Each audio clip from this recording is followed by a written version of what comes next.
things are things and things can be replaced and rebuilt. People cannot. So we want to make sure our clients are safe. Having our claims team having conversations with clients who are breaking down on the phone, just sobbing because they've lost everything.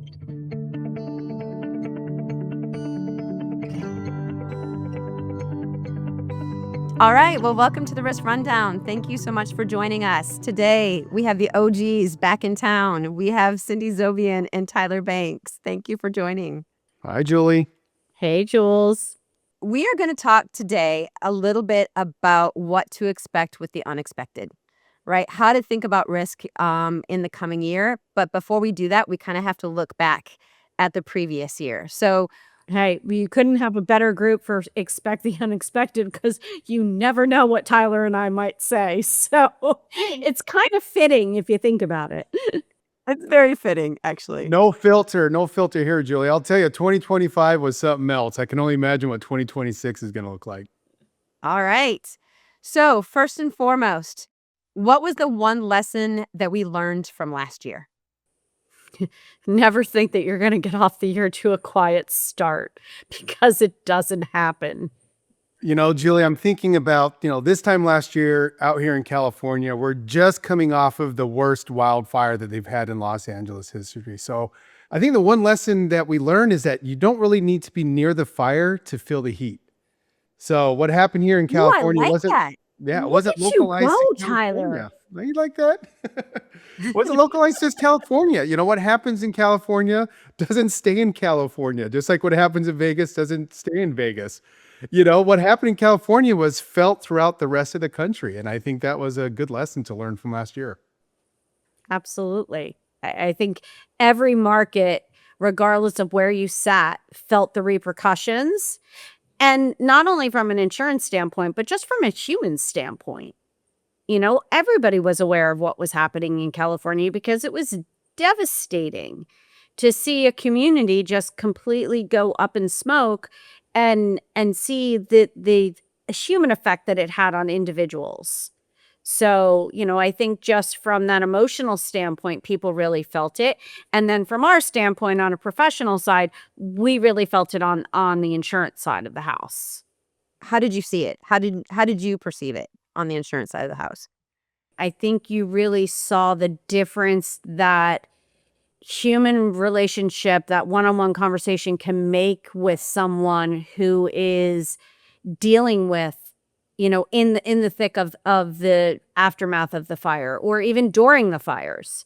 We did a lot of proactive, reach out to our clients. We were actively monitoring the fires with our risk management team. And, we had a team of people, I swear, I don't think they slept for 5 days because they were constantly monitoring, our software to determine where the fire is, the direction it was going. Okay. Because things are things and things can be replaced and rebuilt. People cannot. So we want to make sure our clients are safe.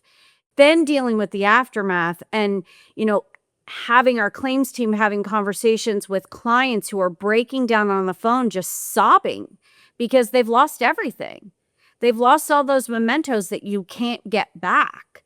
So, seeing that side of it as well, it makes a huge difference. And I think our clients felt it because we were so intimately involved in their journeys.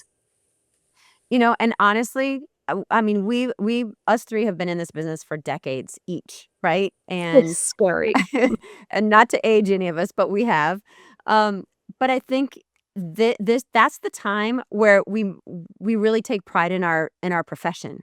Insurance isn't always the most attractive profession that people think of when they think of great professions, but it really truly is, because we really truly are actually helping our clients when they need us the most. All right, I'm going to ask, what are some of the biggest myths that we've seen that have been debunked this past year?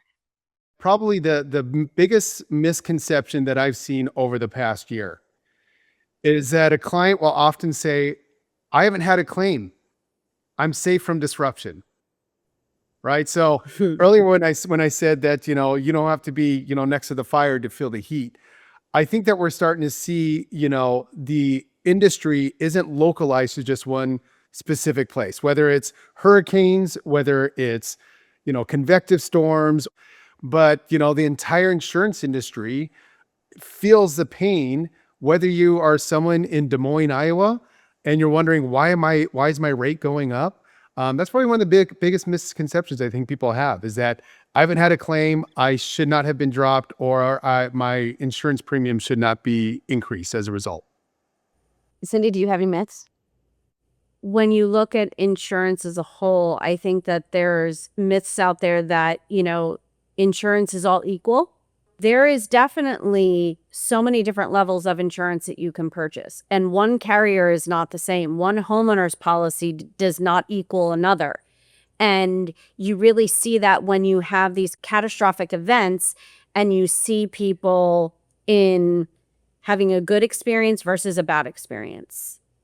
And I think that's brought some validation to what it is that we do every day and the importance of being with the right carrier and the right broker, because you see the difference when that intangible product that you pay a lot of money for, which is literally just a bunch of words on a piece of paper, but they're important words that matter.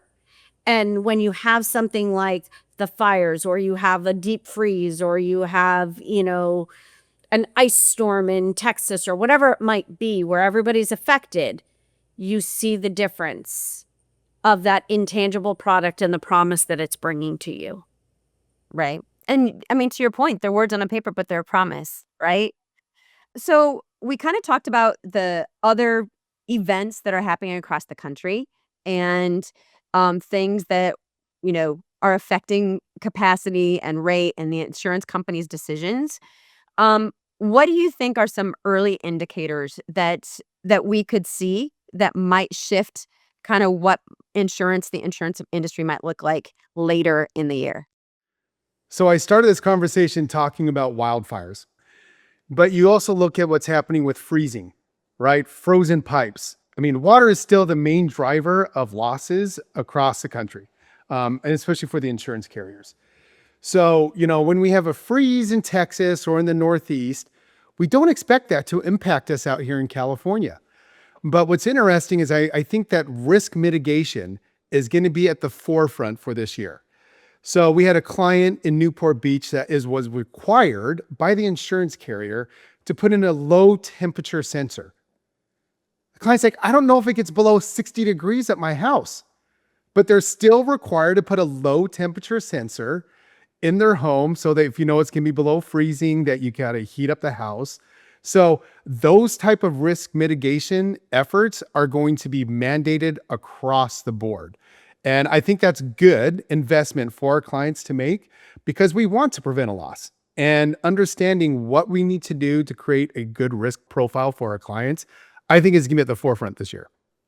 I don't disagree with you. And I think you can even take it a step further. Risk management, I think, is huge with existing homes. And it's also really important when it comes to new builds. When people are building a home, they don't think about, are my pipes on an outside wall? Like, that's just not the number one priority that's really on the top of their mind. They're thinking about bathroom fixtures and tile. Am I importing it from Italy, or what I'm doing? They're not thinking about the placement of the pipes. But this winter has shown we've had record low temperatures, not only for a day, but for weeks. And you're having pipes freeze in some of the most well-built homes out there because the temperatures are just so low, and an outside wall, even with the best insulation, you can still have that happen. So it's talking through these things and involving people in at the right time as people are building new homes, doing renovations, and anything else that can affect their home and the safety of it. So that's a huge focus of it for us, in 2026. Well, and I mean, to both of Rose's points, all those losses add up to a catastrophic loss. It doesn't have to be just one event of a wildfire or a hurricane. Those types of events with burst pipes or water damage, or maybe the hail in the Midwest, those are considered catastrophic events in the insurance world. And a lot of people don't necessarily think about that because to your all's point, it's not happening in their zip code, right? Right. So switching gears for a second, for our high net worth clients, there's all this external stuff going on.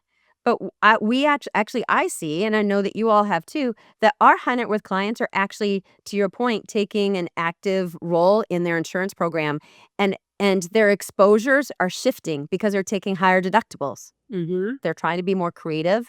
We are becoming more creative with their insurance program. So, have you all seen any other kind of ways that the high net worth, segment has been shifting their exposures or becoming a little bit more creative?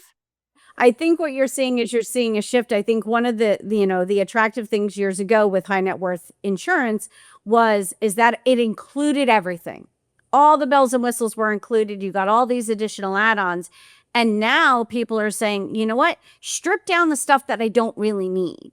Yep. I don't need to pay for those bells and whistles anymore because the cost of the basics and the what I actually need, the coverage that's important to me, that cost has skyrocketed so much, and maybe I can do away with some of the things that don't matter as much, and I'll self-insure for those.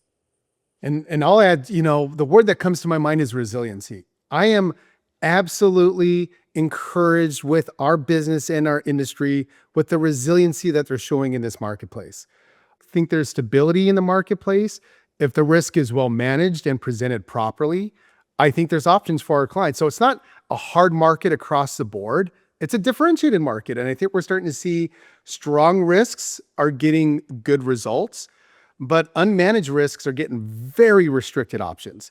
So, Mhm. just take into consideration when clients are buying homes right now, we are advocating do a risk profile first, see what the insurance market will bear before you go on and purchase a home that could be on a beach that's been hit by hurricanes in the past, if it's in the brush and is wildfire exposed. These are things that our clients are now taking into consideration when they're looking at an investment like a home. All right, let's think positive for a second and let's think about what's going to be happening in 2026. I think, just generally speaking, property rates are down, right? Especially on the commercial side. And so I do think that that has been stabilized. And I'm starting to see more carriers enter what were originally really restricted markets. I'm surprised, a year after the wildfires, we're having carriers now starting right in some of these places that had mandatory moratoriums on. So I do think that the property environment is loosening up a bit, and that only means good things for our clients. Yeah, I think you're seeing there's more capacity that if it hasn't entered the market yet, it's kind of waiting off to the side just to kind of give it a little bit more time, but it's waiting there ready to come into the market, which is a positive thing. That has a good effect for our clients because it gives us more capacity for placements, which sometimes we're limited in certain zip codes or even certain buildings to find capacity. But two, it also can have a slight effect on rate. You're not going to see a huge impact on rate because, there's still a lot of, unknowns out there and people are going to be very cautious in it. But any new capacity that can come into the market is welcomed. Those are both like really good comments. And not to be Debbie Downer, but the one, and I just thought about this, but the one line of business that I've seen a lot of increase is excess liability. The rates are increasing dramatically on the liability portion. And that's across the board. It doesn't really matter with which carrier. Any thoughts on that? I mean, I have my thoughts, but I'd love to hear your all's thoughts about why. Besides them never taking a rate increase for the last 15 years. I think there's a lot of factors that are influencing that. I think one, social media. I think that plays a huge impact on what's happening from a liability standpoint. You know, everything is exposed today.